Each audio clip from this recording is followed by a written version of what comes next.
За би өнөөдөр энэ Хэрхлүүрийн Моёрын аялалд явах гээд утал хайж агаад Best Shoes гэдэг компани байдаг. Аялалд явах гэсэн танахаар ямар утал байна гэсэн. Бид нар дорн хийгээд өгье гээд төвднэмгээ захирлна. Бид нар одоо дорн хийгээд өгчтэй хийгээд ирсэн. Би энэ утлыг аваад бүр гайхсан.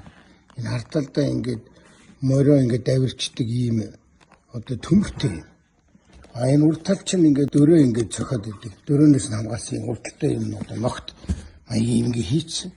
Ийм гоё чанартай ийм сайхан гутлаа одоо манайх хийсэн шүү дээ.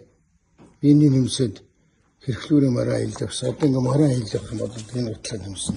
Тэгэхээр одоо би юу гэж хэлж байгаа гэхээр Монголд одоо юм хийж байгаа битээж байгаа компани хүмүүс зөндөө байна. Энэ Best Shoes гэдэг бол бас Чингис Боомдын хэдэн төгрөгнөөс бас авсан шиг байгаа юм.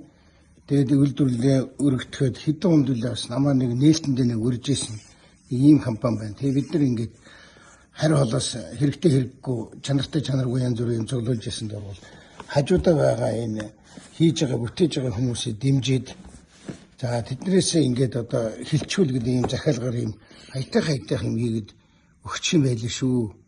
Best Shoes төвднэм захиралтай утлын үйлдвэр. Тэгээд энэ утлыг авчиж өгтөн би асуугаад за бизнес яаж ийн гэсэнгүй. Одоо нэг үе бодоход бас дотоодод бол захиалга нэмэгдэх гайгүй байна гэсэн тийм их баяртай мэдээ хэлж ийлээ. Хөөе монголчуудаа хав хоёрхнаа дэмжиж хэн нэгнийхээ хийж бүтээж байгааг сайхан дэмжиж бие биендээ нэмэртэй дэмтэй явцгаая. Үндэсний үйлдвэрлэлээ дэмжицгээе.